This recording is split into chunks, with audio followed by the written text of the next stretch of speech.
This is the Morning Drive Podcast from Double T 97.3, presented by Cantex Roofing and Construction.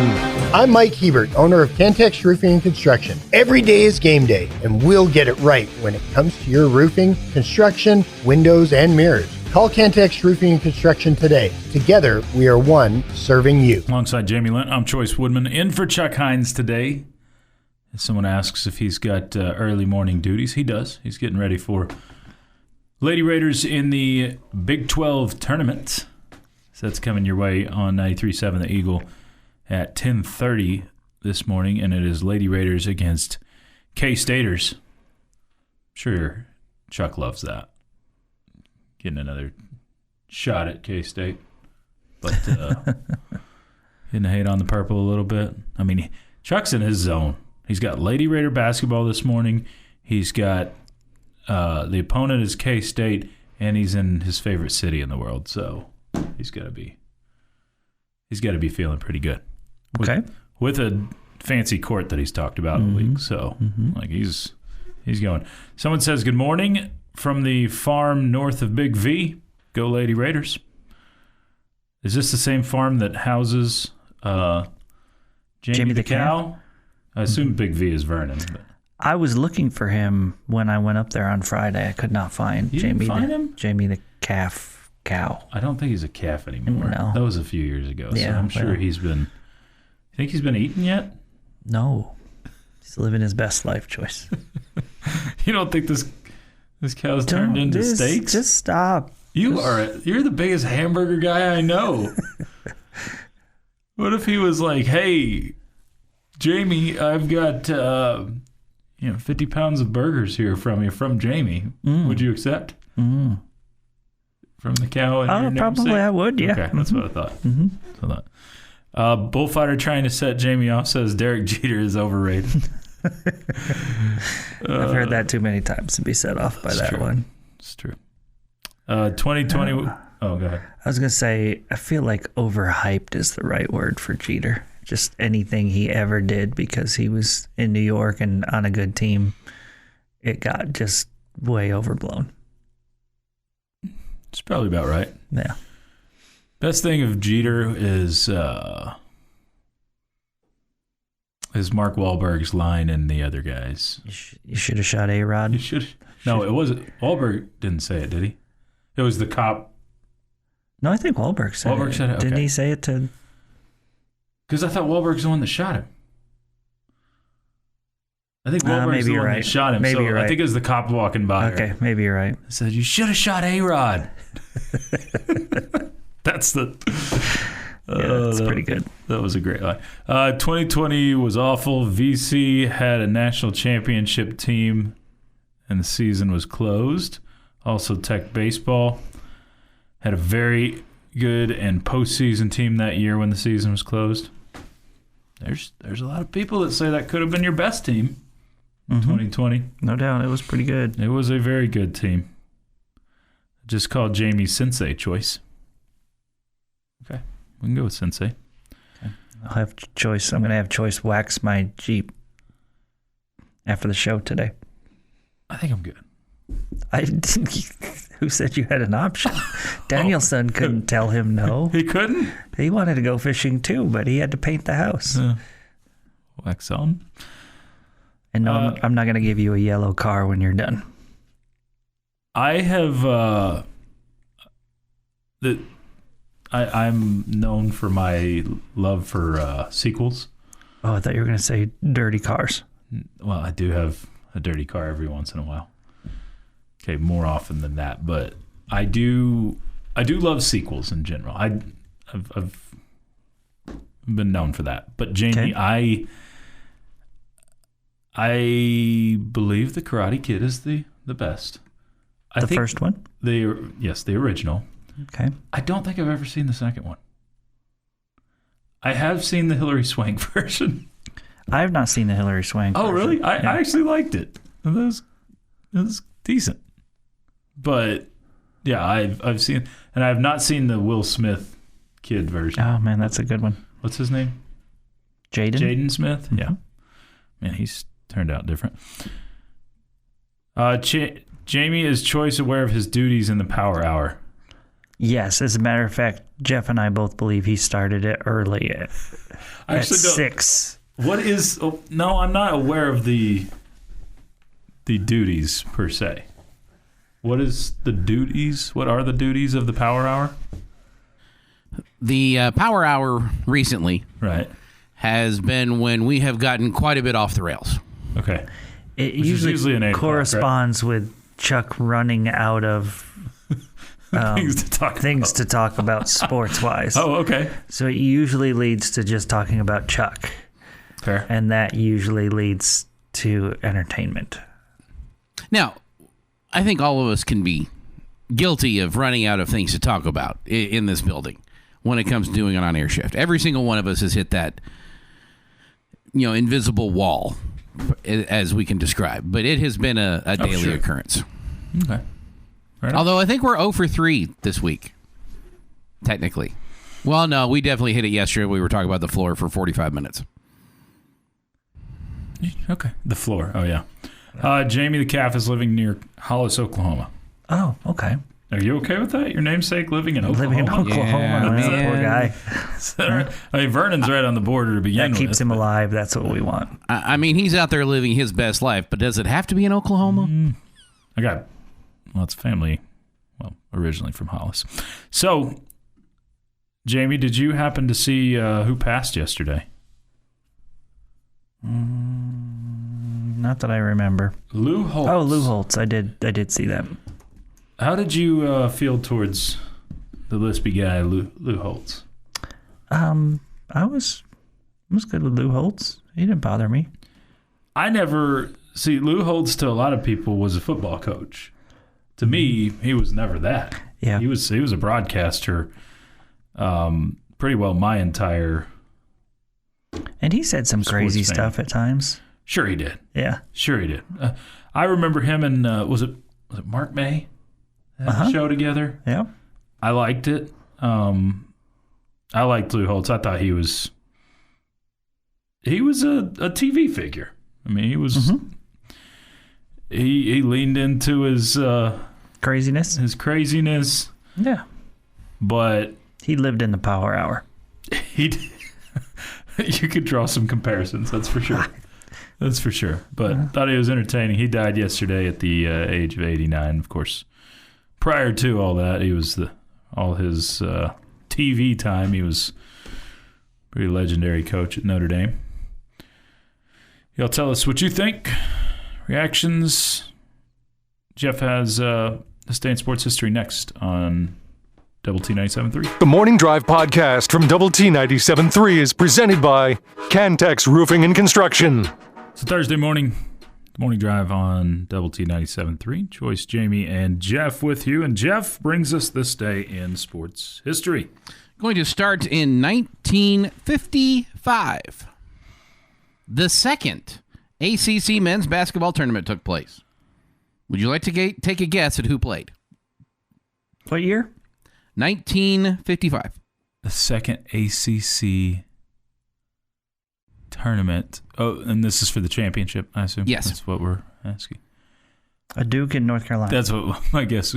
Let's go Wake Forest and North Carolina State. It was Duke and NC State. Oh, we both got half. NC State beat Duke 87-77.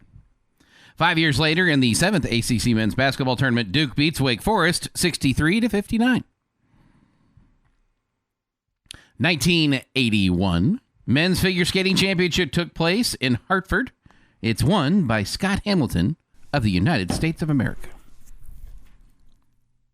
Way to go, I Scott. remember him. He looked like a everyday dad. Mm-hmm. Horseshoe bald guy. He was really good at skating. Really good sense of humor, too. Mm-hmm. He's funny. 1982, Major League Baseball pitcher Gaylord Perry signs with the Seattle Mariners. Why is this important? When he did, he already had 297 career wins.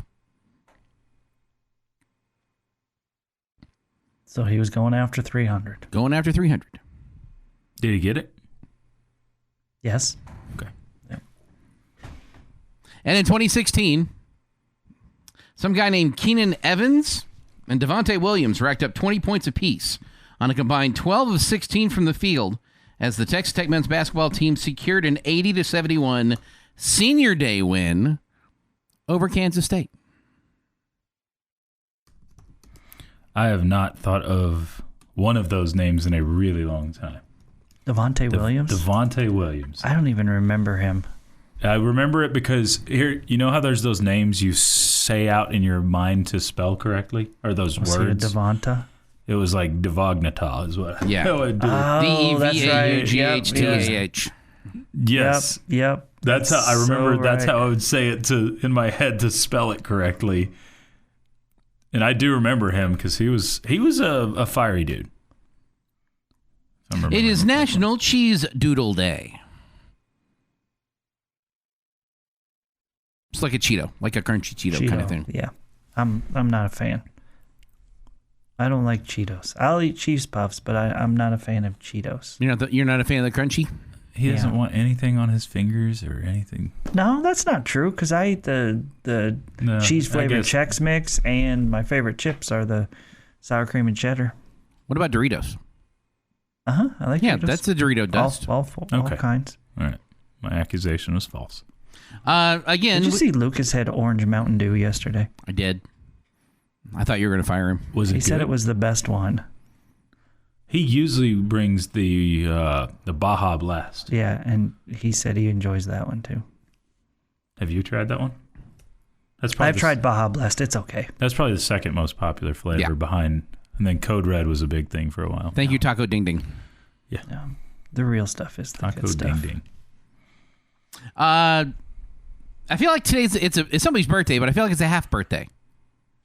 Ryan Shedder turns 29 today. Half birthday. But When is Dushek's birthday? We had it like a few weeks ago, like a week and a half ago, I mean. So they're really close. Doesn't surprise me that they're as close as they are. Okay. I wonder what Ryan's up to. Eva Mendes is 52. It's fitting that Choice is here today. Oh, boy. Tiger King Joe Exotic is 63 today. Oh, man. Speaking of COVID. No doubt, man. That was COVID, too. Man. 2020. Justin Fields is 27. Michael Irving is 60. Irvin. I said Ing, didn't I? It's definitely Michael Irvin. Mm-hmm. It's definitely More Irvin. coffee. He played in Irving. Yes. Yeah, well, there's truth in that. Kyle Schwarber is 33. Mike Brown is 56. And World Series champion Paul Konerko is 50. Look at that. Throwing in the World Series champion there. 2004, baby. 5. Dang it. I tried. The most forgotten world. Like, even ESPN, when the Cubs did their run, they were talking about championships that Chicago had won. ESPN forgot the White Sox had won a World Series. ESPN messed something up. You know why I remember that one? Because it was against the Astros? Because they swept the Astros. That's why I remember that one. They swept the Astros. We don't need to go into why I remember that one. On this day, on a snowy night of March 5th, 1770, a mob of angry American colonists gathered at the Customs House in Boston and began taunting the British soldiers guarding the building. The protesters, who had called themselves patriots, were protesting the occupation of their city by British troops and were sent to Boston in 1768 to enforce unpopular taxation measures passed by the British Parliament and lacked American representation. British Captain Thomas Preston, the commanding officer of the Customs House, ordered his men to fix their bayonets and join the guard outside the building. The colonists responded by throwing snowballs and other objects at the British regulars, and Private Hugh Montgomery was hit, leading him to discharge his rifle at the crowd. The other soldiers began firing, and moments later, after the Boston Massacre had occurred, 5 colonists were dead or dying, and 3 more were injured. The death of the 5 men are regarded by some historians as the first fatalities of the American Revolution. Also led to John Adams getting some acclaim because he was the only lawyer willing to take their case to defend the British troops. And that is this day in sports history. There you go. All right, y'all continued to bring in your thoughts, any comments you have. Marquis says, Jamie the cow could be hamburger, so Oklahoma isn't that bad. That's right. That's right. Good, very good point. I liked him better at Arkansas than under that Golden Dome. Lou Holtz was at Arkansas. Yeah. Mm-hmm. Did not know that. Okay. Jamie, you should try the liquid death flavor of Mountain Don't. Is that really a thing? Liquid death is the sparkling water in the can or whatever. Correct. I guess they were tea too. I don't see myself drinking anything that has a liquid death. It's just a name. Like To it. it's I've literally tried it. just water. I've tried it. They've got like carbonated water and tea, I think is what the different ones are. But They're doing it for ironic I would try Mountain measures. Dew. I'd give that a... I drink water and Mountain Dew, and I'm really happy. You are Well, pretty. sure. I wish it was more of one than the other, but Well, only you can drink more water, Jamie. no. No, that's not what he's wishing. He wants some more Mountain Dew. That's definitely it. Speaking of Arkansas, did you see the... No, this is not a math problem. It always, I know. always, Whatever we're on the always morning comes drive, back to it Arkansas. has a different meaning. Speaking of Arkansas, they are the first that I've seen. I don't want to say that, there's a chance that I've missed others, but the first to announce their jersey patch sponsor for the 2026 season. Mm-hmm. Is it Chuck Heinz Enterprises? It is Please not. tell me it's Chuck Heinz Enterprises. It's Arkansas. What do you think it is? Walmart. There's two options. Walmart is not it, so Okay. Tyson Foods. Yeah. So it's one white meat supporting the other white meat. You're going to have to help me there. Oh, Arkansas hogs. Pork. Pork? It's the other white meat. I don't think of pork as a white meat. Oh, okay. Okay. Yeah, it is, but I was... That was their whole ad My campaign. bad. Pork, the other white meat. My bad. Yeah. So Tyson there with you, Foods Jamie. will be the patch there, which for the most part fits Sure. colors for them. Mm-hmm. So they signed a new 5-year deal for the New Jersey patch. It is the Morning Drive on Double T 97.3. The Morning Drive podcast from Double T 97.3 is presented by Cantex Roofing and Construction. It's the Morning Drive on Double T 97.3 and the Double T 97.3 mobile app. Chois Woodman, Jamie Lent here in the First United Bank studio. Jeff McGuire across the way. We'll have Jamie's question of the day about 15 minutes from now. He tells me it is groundbreaking.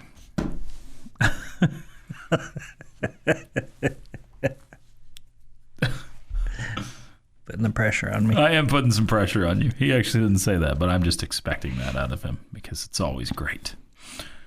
I don't even know what the topic will be. So, Lady Raider basketball. okay. That seems fitting since we'll be 3 hours out from broadcast time for the Lady Raiders and the Kansas State shoot the lights out Wildcats. They used them all up yesterday. That's the thing. Yeah, they did. Did you speak of Bold statement. They made 17 yesterday. I bet they make 6 or less today. Oh man, I thought you were gonna be sarcastic and say, I don't think they make 17 today. No. So you're going 6 or less. Yeah.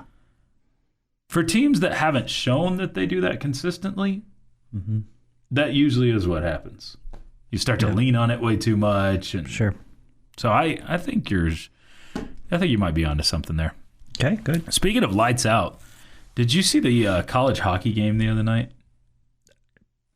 Okay, The college hockey game. just the one. There was one.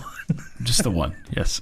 The college hockey game. Well, I thought you'd know where I was going if you had seen this particular moment. Apparently, I'm trying to get the teams correct on this. I think it may have been UConn and UMass. Yes. So in the UConn-UMass game that Jamie was definitely watching, the lights suddenly went out during a critical moment in overtime. Oh, no.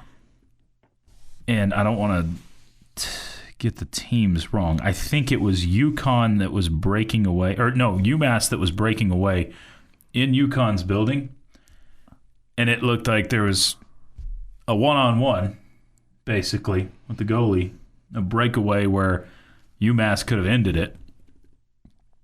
But right then, all the lights go out in the arena. That's crazy.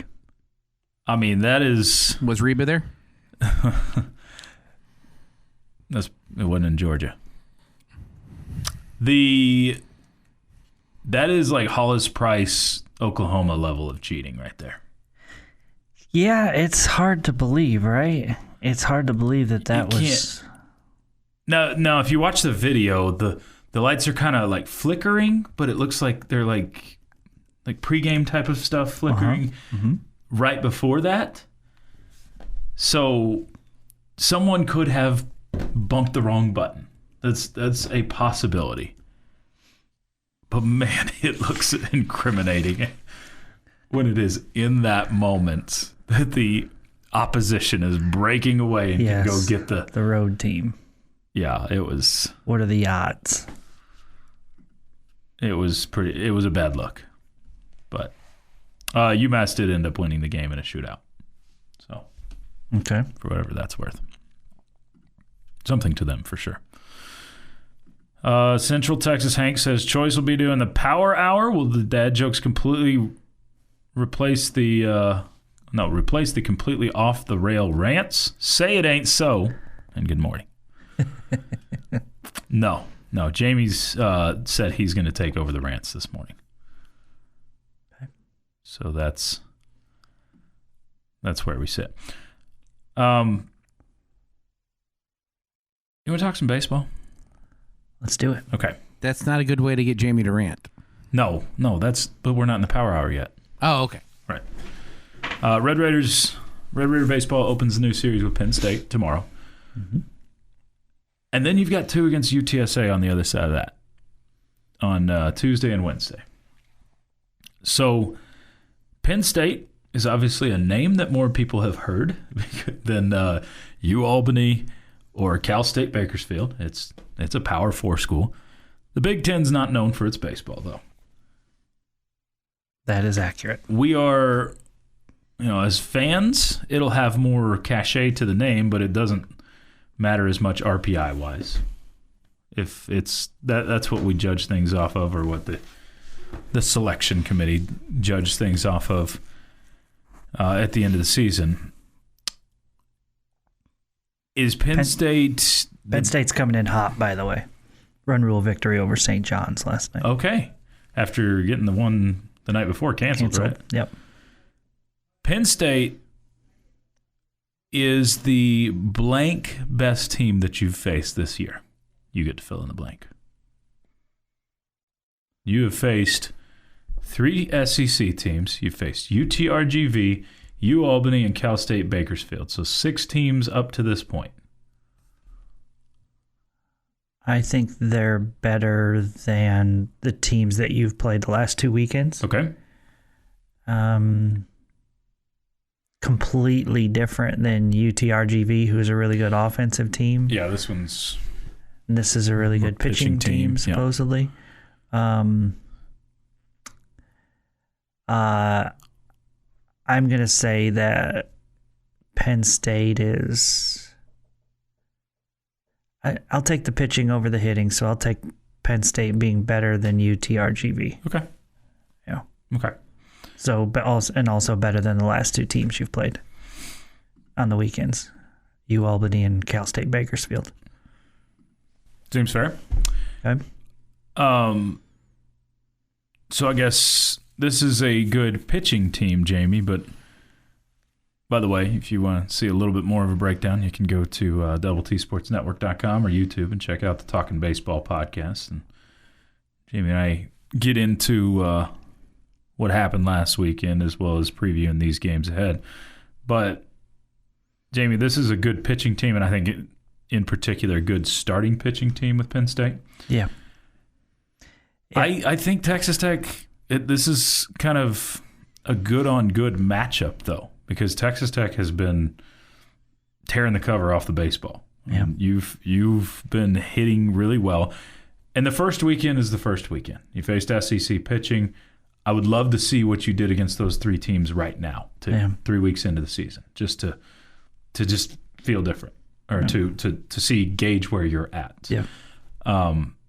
So I do like this for Texas Tech and prepping for Big 12 play sort of thing to go up against some better pitching, because I think Texas Tech is probably the best hitting nine, at least in a series that Penn State will have faced. Maybe there's one in a single game here or there, but I think that's where the matchup that should be fun to watch this weekend. Yeah, I think I would agree with that. They've played Kansas State and got thumped pretty bad, 24-5. Right.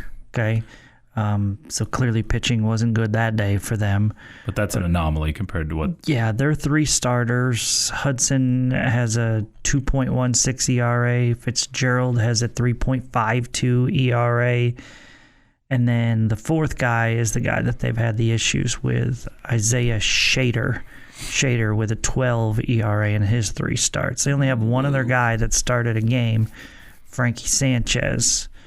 He started 1 game out of his 3 appearances.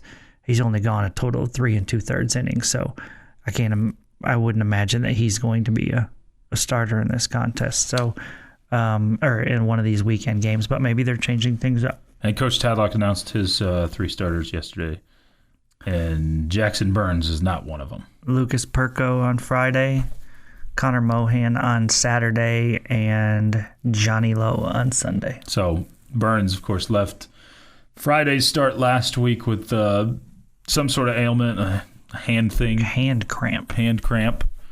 So hopefully he's just they're just holding him out for precautionary reasons, and you get him back soon. It's the Morning Drive. Question of the day next on 100.7 Score.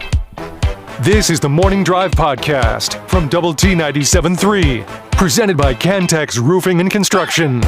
Jamie's question of the day on Double T 97.3 is brought to you by Connecticut of West Texas. Actually, 30 minutes from now, it's the Power Hour. I've already decided on what my contribution is going to be, so I know you're really excited about that. I was hoping that you were going to drop some Beastie Boys for us. Not me, you. I feel like I'd be... How deep can you go into that song? Oh, not very deep at all. Oh, really? That's not... like it's before remember, your time, I know. Beastie Boys are all before my time. There's a few that are in there. Brass Monkey and Go Decent on.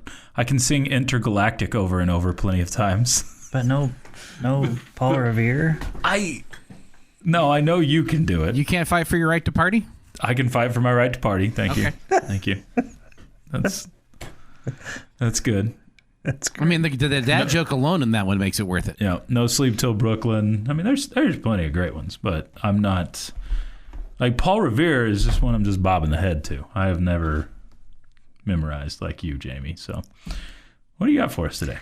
All right. I told you I was going to ask you a Lady Raider basketball question. Uh-huh. Okay. He lied. No. I'm speaking the truth. Okay. What Lady Raider player has to play above their head for the Lady Raiders to have a deep run in either the Big 12 tournament or the NCAA tournament? And when I say above their head, play better, put up bigger numbers than they have.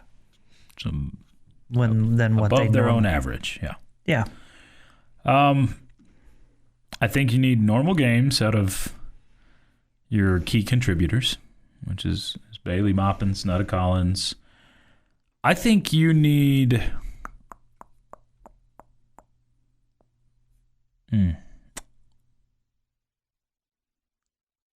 I think him and Nunez is going to be... you don't need extra scoring out of her.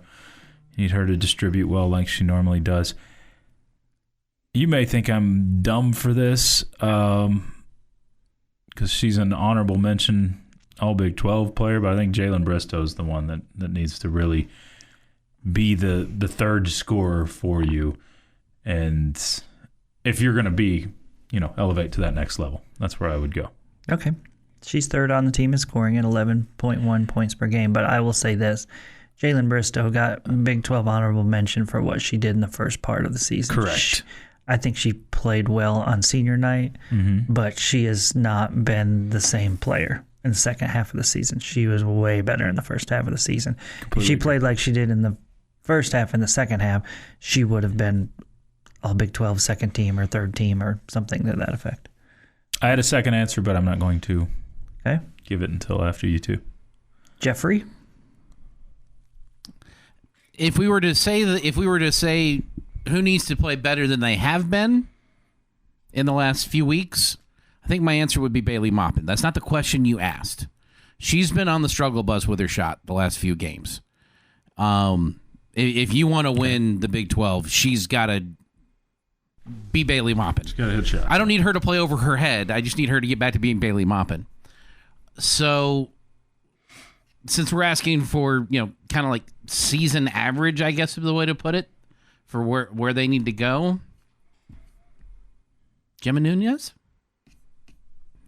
kind of step up into a little bit bigger spot. That might be where I would go with this answer if you really want to succeed. Be nice to have that fourth option there. Okay. I think my answer is someone that I feel like when the Lady Raiders have been playing their best basketball, like for example in the Baylor game and around that stretch, I think Sydney Love was playing terrific off the bench. She has come in and given a scoring punch. She's been great with running the offense, but she's a scrapper. She'll get an offensive board for you. She'll make a defensive stop, get a steal. I just think when she's coming off the bench and giving you something like she has in her good games, I think that's where you've played your best. My second answer would have been Sarah Sanogo, because I feel like her game's gotten a little bit better towards the end of the year. But Sydney Love is my answer. I feel like she's just, when she's playing well, she just gives you something that you haven't always had this season.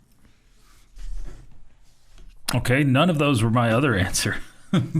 It was Danae Fritz, and I think the 3-point shot is the great equalizer when it comes to 3-and-D with basketball. Danae. And if you can get Danae Fritz to hit 3-4 threes in a game, a lot of times you look at some of those other games. 37% from 3-point range, which is pretty good. Pretty good. Yeah, I trust her outside shot. But it seems like in a lot of these bigger wins that you've had, Danae Fritz has hit some big shots in those games too. Yeah, I think she also played pretty well against Baylor. No, Baylor the first time. So okay. Yeah. So, she's had games where she's scored in double figures. I think she's averaging 7.1 per game. If she can average not a lot more than that, but 10. above 10 points a game in the Big 12 tournament, I think that's enough of an elevation. But yeah, I think there's a lot of answers, obviously. But I think the point is someone's going to have to, if you're going to go win a Big 12 championship. Mm-hmm. You're going to have to get it, and it may be a different player each game. You can have Gemma Nunez step up one game. You can have Sarah Sanogo step up one game. But I think it's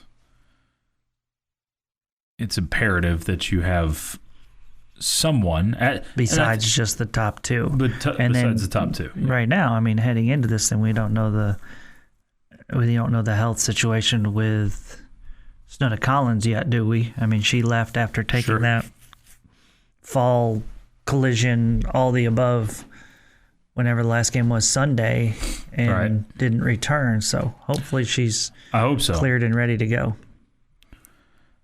We'll find that out this morning. Coming up at 11 a.m., maybe before that, 10:30 a.m. is when our coverage begins on 93.7 The Eagle. Lady Raiders and Kansas State in the second round of the Big 12 tournament. your daily dose of sports and fun. This is the Morning Drive Podcast from Double T 97.3, presented by Cantex Roofing and Construction. Work, mobile app, as well as on TV. Fox 34 News Now, YouTube, Fire Stick, Roku, Apple TV. Whole lot of ways to take us in. However you're doing so, thank you for making us part of your Thursday morning alongside Jamie Lent. I'm Chois Woodman, in for Chuck Heinz, who is getting ready for Lady Raider basketball coming up at 10:30 this morning. Jeff McGuire across the way in his normal spot. Y'all hit us up. Your thoughts, your comments, your questions, hopes, dreams, whatever you got. Bring them all in on the Yates Flooring Center chat line through that 100.7 The Score app. Really, the Double T 97.3 app is better for this show. Take it anywhere with you, though. You can even listen in if you're out in Useless Bay, Washington. Useless? Yeah. I wonder if there's no fish there. I was going to say, if it's a bay there, I mean, surely there's a lot of different things you can do. There must be something wrong with it. I think it's hard. It feels it's unfair to call it useless. Who knows? Never been up there. Can you not swim in the bay? Or fish? Maybe it's just like full of pollution or something. Okay, all right. Becomes useless. You know those people in Washington, they don't take care of stuff. We've got plenty to get into here. And what I'm told is the power hour. So y'all are going to have to walk me through this. Tell me how this works. We don't talk about sports in the power hour? Is that how this works? It just gets crazy. Okay. It just gets crazy. Well, I got one to start off with. I'm supposed to let's just steer this back towards me for the power hour. My kid yesterday, Jamie, has his first track meet of 2026. Two of my kids did. We had the middle school. It's kind of like a warm-up meet. Okay. But Elijah, I'm going to just throw him right under the bus because he's in school anyway. Get a phone call. I get 3 phone calls from Wolford, Texas while I'm on the bottom line yesterday. I'm like, crap, what did my kid do? That's the first thing I think is like I'm getting a call from the school. My kids don't have cell phones yet, or my younger ones. My younger 3 do not have cell phones yet. We got one in 8th grade without a cell phone. We're trying to break records here. There you go. Anyway, so I'm getting a call from the school. I'm like, what has he done this time? As a lot of parents probably think the same thing. But you've got good kids. You would like to think so. They're good kids sometimes. Anyway, then I get a text from one of his coaches. That is time to wake up. Time to wake up. That Jamie is a picture of the bottom half of my child. Was there a top half attached? Well, not that I saw in the photo, but the bottom half of my child getting ready for a track meet. And he's wearing cowboy boots. Oh, he did not bring his tennis shoes or any shoes to get ready to pole vault yesterday for the track meet. So he is... Sounds like he's pole vaulting in boots. Yeah. That's what it was. Sounds like a very good representative of his father. Well, he's got athletic shorts and shirt on with boots only, and so thank goodness Mom was able to come to the rescue and go grab his shoes. 40 minutes round trip and take him out to him. So when I saw his coach yesterday, I'm like, please make him run a mile tomorrow. Please. In the boots. I did kind of think that. Apparently he had to get out there and warm up in the boots. But, it's a good look. Yeah. This is the kid. No question which one is the Woodman kid. This is the one kid that has no shame in his game, though. He wouldn't care. He does not care what other people think. So he's out there just fine, smiling, and he did pull well though. So he did That's well good. Yesterday. Not in the boots. Not in the boots. Yeah. So there's that. So am I doing this right? He could have held a world record Pole vaulting in boots. Yeah. I'm not joking. There was part of me that's like, okay, you made your bed. I could sleep in it. I kind of wanted him to try it. I could totally disparage pole vaulters and say, does it really even matter? Wait, what is that? Why are you disparaging? Well, you need the grip for the run. I know, up. the run up and all that good stuff. Yes. Pole vaulting is one of the most athletic feats out there. Oh, no question. Oh my goodness, these people are crazy. Yeah. And then you listen to people who wear boots a lot, and they will tell you they're the most comfortable things in the world. You can do anything in boots, and he probably could have done it better if he wore his boots instead of his track spikes, sneakers, or whatever you like to call them. What do you mean, sneakers? Or I think more people in Texas call them tennis shoes, that bothers you. Which is not an accurate statement. Those are not shoes I would use on the tennis court. For the very short period of time that I ran track, they were spikes. Well, no, it depends what event you're running. Yeah, this one you don't really put the spikes on. I guess some do for the pole vaulting because you're stabbing the bat after you're landing. So there are actual pole vaulting shoes, but anyway. It's all right. Did I do this right? Telling stories. Mm-hmm. I mean, there was actually a little bit of sport involved in that. Just yes. My own kid's sport. Yeah. All right.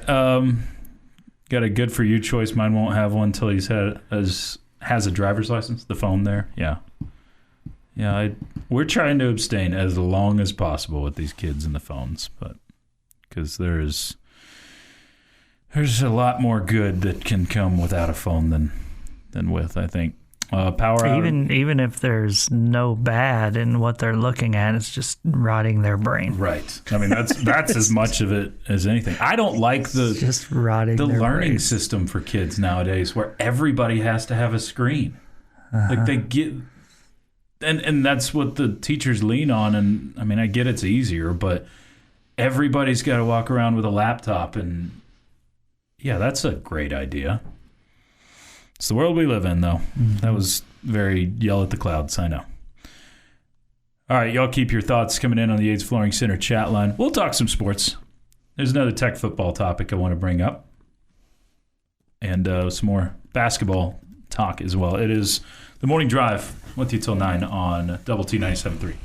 This has been the Morning Drive Podcast, presented by Cantex Roofing and Construction. Check out our library of Double T 97.3 podcasts at doublet97.3.com.